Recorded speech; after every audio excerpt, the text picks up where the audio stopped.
What is going on, my fellow editors? Specifically talking to my Linux brothers. If you have recently freed yourself from the shackles of Windows, 1, I congratulate you. Welcome aboard.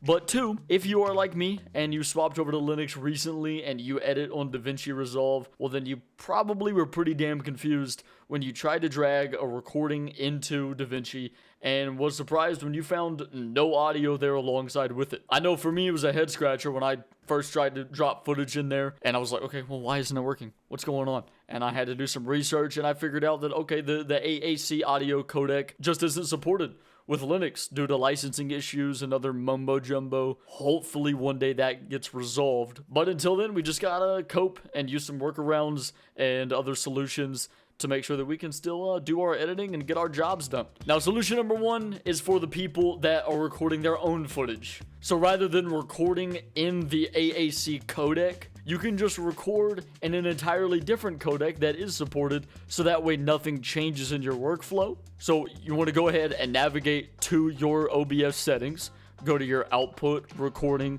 all of that, and then under audio encoder, I think by default it'll say something along the lines of FMPEG AAC. I can't click this because I'm actively recording right now, but under this drop down menu you're gonna see 10, 12 different options.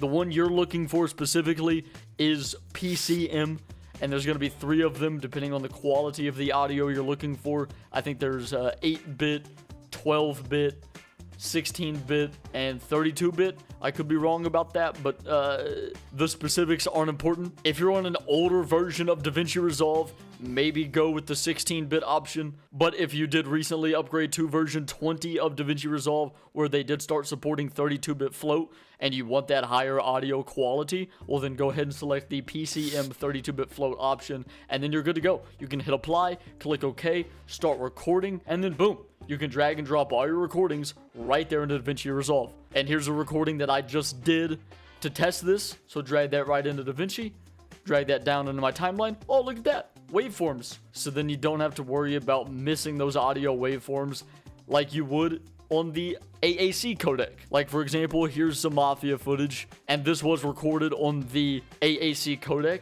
and I'll go ahead and drag that in here. Drag that into the timeline, and there's no audio. What's going on? And this is where we get to solution number 2. If you already have the file recorded, or a client sent you an MP4 file using the AAC codec, before you go and reinstall Windows thinking that, oh, you can't edit anymore on Davinci, this is where you're gonna have to open up that scary terminal program. So if you don't have any experience with that, I'll try to walk you through it as simply as I can. And lucky for you, I have also made it as easy as I possibly could for myself, because it is a bit of a hassle. So to open up the terminal, you want to hit Control-Alt-T, and you're going to get this window. Might look a little bit different depending on what version of Linux you are using, but if you were going to have to do this manually, then you'd have to use a command called FMPEG space -I space, and then this is where you'd enter your file name. So let's say we wanted to extract the audio. Oh, actually, I'm getting ahead of myself. Hold on. Excuse me, I'm getting ahead of myself. First, you want to make sure you're in the directory of where your footage is located. So you do CD. Can't type CD videos, and then go into my folder here that I made for this. Okay, now we are in the directory that my footage is located. And then to do it manually, you'd use the FMPEG command like so. Get your file name from over here. Thanks to OBS, the file names are a pain to actually have to type out. So you could see how this would be a little annoying to have to type out all of this data, especially if you had multiple recordings. You'd have to pretty much sit here and type out all of these strings of numbers. Yeah, don't do it that way.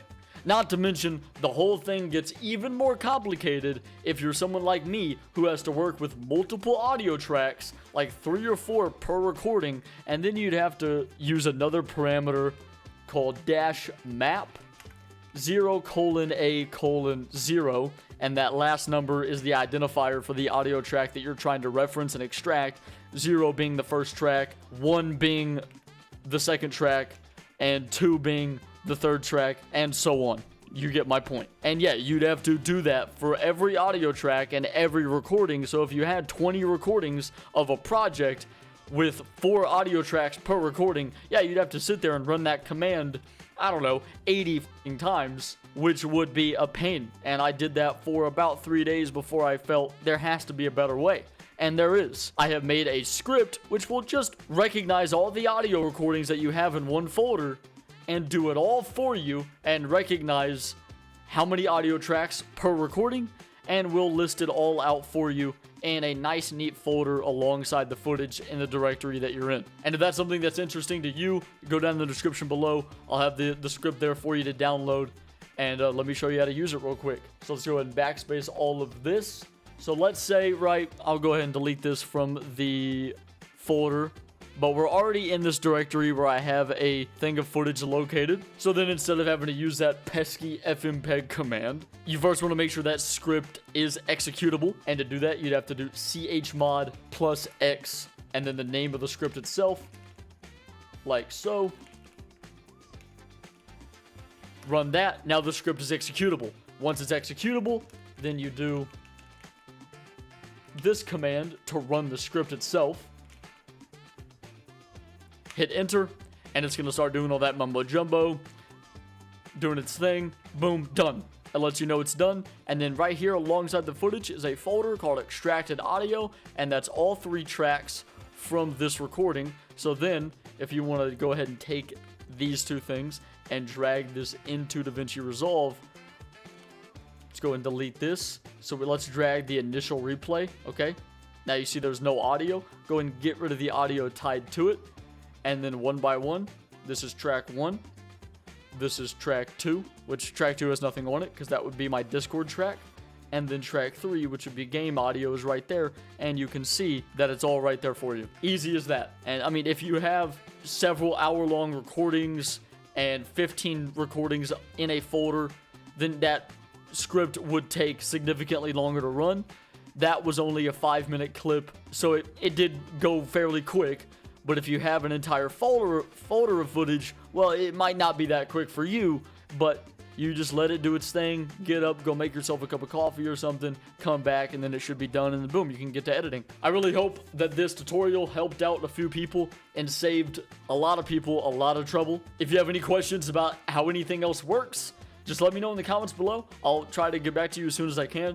But yeah, there we go. If I didn't explain anything, I'm sorry. I tried to be as effective as possible without yapping too much, but hopefully you were able to follow along well, and hopefully yeah, like I said, saved you a lot of trouble down the road. All right, like, subscribe, stick around for more tutorials that I might do in the future, and I'll catch you guys in the next one. Peace.